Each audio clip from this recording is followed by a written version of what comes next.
Hey guys, here's another quick Maya tutorial. This one's going to cover some topics around Arnold and rendering out a frame from Maya so that you can share it with other people. So say you'd gotten your room to a point where you're done modeling and you're done making materials and textures, and you want to actually apply some lights and render out a frame.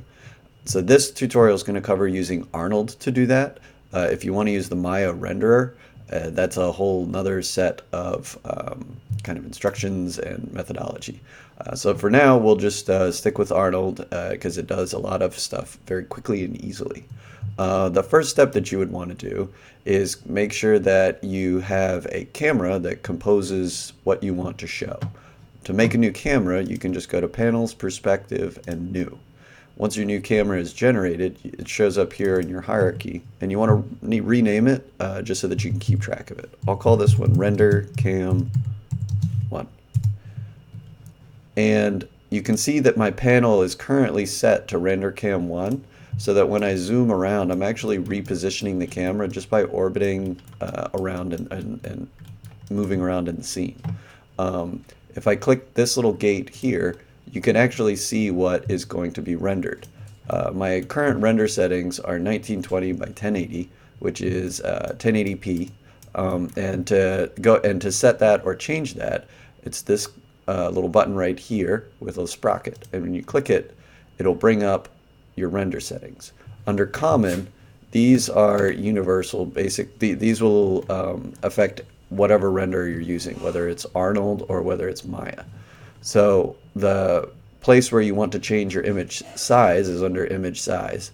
And under Presets, you can actually just select 1080p. If you want to do a different image size, for example, if you wanted to do a 2000 by 2000 pixel image, you could pick 2K square. And then it's going to make a square render, which is 2048 by 2048. But I actually want to stick with 1080p, so I'm going to go ahead and select that.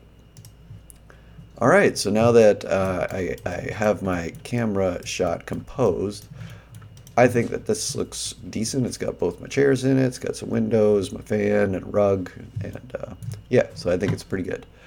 So to lock that so that you don't accidentally change your view afterwards, you just can highlight all your translates and rotates after you've selected your camera in your hierarchy, and you can right click on it and you can say lock selected. And you should see these little gray kind of indicators appear next to it saying that and that indicates that you can't move this camera. So if I'm actually in Panels, Perspective, and I'm on my render camera, I can no longer pan, orbit, or zoom in and out. Great. So then the next step would be to add in a light, because right now, if I switch over to, that's the dog, you could switch over to Arnold to show what's going to be actually rendered. You can see that everything is black. The reason that everything is black right now is because there's no lights in my scene. So I'm going to go ahead and stop the Arnold render so that it goes back to the viewport 2.0. Go ahead and close this and switch back to my perspective camera so that I can start to add some lights to make the Arnold render, or to make it so that you can actually see something in the Arnold render.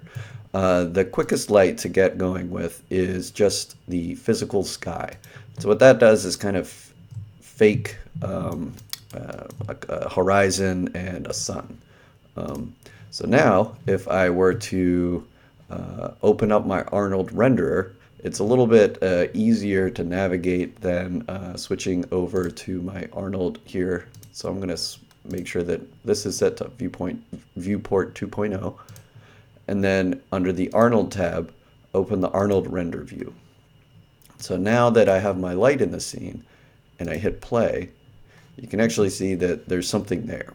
The problem here is that I'm outside of my room and I can't see through the walls. So to adjust that, I'm going to change the clipping plane on my camera so that it actually moves forward and through the wall. To make that happen, I select Render Cam 1, and I want to go into the Attribute Editor and adjust the near clipping plane. So if I bump this up to 2 meters. I guess it doesn't do a whole lot. Maybe 4 meters. Doesn't do a whole lot again. Oh, it's because I'm not on render cam 1. So here in your Arnold render view, this says what pass you want to do. By default, there's only one, and that's fine. We'll leave that for now. Here you pick which camera you want to use to render. So using render cam shape 1 is the one that we want to use. So right now, I've switched over to that, and if I actually went back to the default settings, you can see that it's just rendering the back side of the wall. But if I start to push the near clipping plane forward, by 1, it's not quite enough. 2, it looks like it's through the back side of the wall. So now we're inside of the room, and we can see what's going on inside. It's still pretty dim, but we can at least see that something is happening. All right, I'm going to go ahead and stop this because I know that this isn't quite right, and shrink this down just by hitting the little minimize in the corner, and start to adjust my lights so that it will light up the scene a little bit more. So now that I've selected Sky Dome Light, I'll reopen my Arnold render, hit play again, and then underneath of the exposure field, I'm going to start increasing this so you can see that it increases the amount of light in the scene. So you could do it here in the intensity, but like I said, light in class, light decays according to this lighting engine in a quadratic fashion. So you would actually need to type in huge numbers into the intensity to start to get any results here in the scene. This field here operates in that way, so it makes it 2 times as bright or 3 times as bright just by typing 1 or 2 instead of having to type like 10,000 or something like that. So I'll just type in 2. That seems like, or maybe 3. I like to use the sky as kind of my a way of setting the lowest or the darkest parts of my room. So right now you can see that the corners are still pretty dark, but here the light has come in and it's shining, and so it's starting to take shape. So that's good. I'll go ahead and pause this real quick by hitting stop, and that'll let me move around in my scene a little bit easier. If you leave this running, if you leave Arnold running, it's going to slow down all of your operations, like rotating and adding new things. So if you want to make any edits, go ahead and pause your Arnold renderer and then minimize it. All right, so my next step is I'm going to add in a point light, as though maybe there's some light coming from this fan. So I'll go ahead and go to Create, Lights, Point Light, and then move my point light up right underneath of my lamp. Okay. So then with your light selected, each light that is a point light or a spotlight has this tab underneath of it, which is for Arnold. And just like the Sky Dome light, you can actually increase the amount of intensity, or you can increase the amount of light coming out of the point light under the exposure tab. So if I start my renderer back up, and then I start to dial up the exposure of the point light, you can see that it's starting to affect here, like where it's close to the lamp. So actually I'm going to have to increase the intensity quite a bit, because you can see this is still pretty dim. And because this exposure thing gets multiplied by the intensity, I will actually increase this to 2. Just so that I can get this number to start to dial up a little bit faster. So I'll go ahead and set this to something like 16. Now you can see that it's actually lighting up the room, starting to affect stuff. It's a little bit intense. Maybe I'll set it to 10. Yeah, maybe 16 was the right thing. And then maybe move it down away from the lamp a little bit.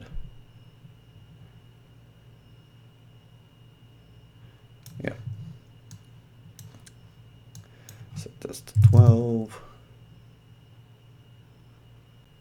All right, so to finish up, I'll show you two more lights that are pretty easy to set up and use in your scene, and then just show you how to then save out your image for later use. All right, so I'll go ahead and hide my point light and start to and create a new one in my scene called an area light.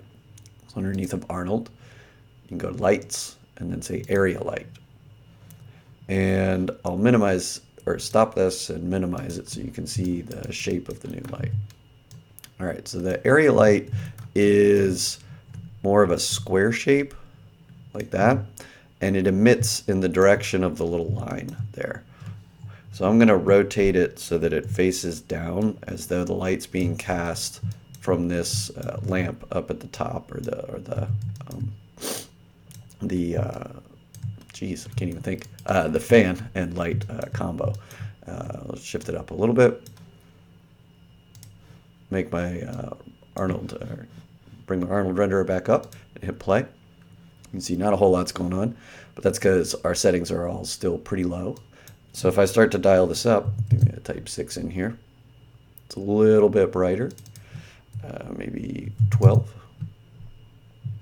See, that's maybe even a little bit brighter again. But now you really start to, once we get up to close to 16, you can see that it's definitely affecting things in the scene. So if I move this close to the lamp, you can see it affects definitely as things are much closer. But I don't want to make the lamp totally blown out, so I can dial this up just a little bit more. And you can see that it's also casting shadows here on the chairs as though the light is being produced here underneath of the lamp. So that's a pretty useful one, that it produces nice soft light and soft shadows, which is pretty cool.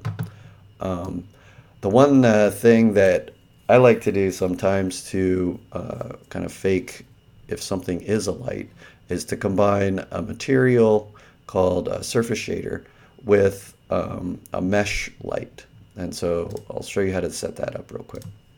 I'll hide my area light. Everything goes dim again. I'll stop this real quick just to get things set up. So I'm going to act like this little lamp thing on the bottom, or I'm going to pretend that this little lamp thing on the bottom is actually producing light. So I'll actually need to duplicate it so that, excuse me, so that I can make one of them a mesh light and make the other one a kind of a self-illuminated material. So for this one, this is the duplicate. I'll go into Arnold and say lights, mesh light. And that actually kind of makes it transparent so that it's no longer visible as a mesh. But you can see that it now has all of these attributes available as though it's going to be casting light. But before I do that, I want to go ahead and go into make a new material on my bulb or glass here and make it a surface shader. And so what a surface shader does is it actually doesn't respect any lights, and it will just render whatever color that you put on it.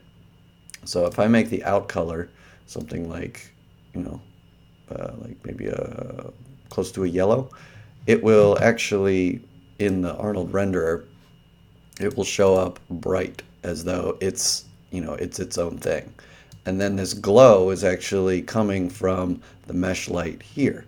So it's kind of faking that this lamp is actually producing light. And so you can keep dialing up your mesh light the same way that you were dialing up your area lights and your sky dome lights by using the exposure. So if I type maybe 16 in here, because that seemed to be a good number. So now it kind of actually looks like this lamp is producing light and casting it in all these directions.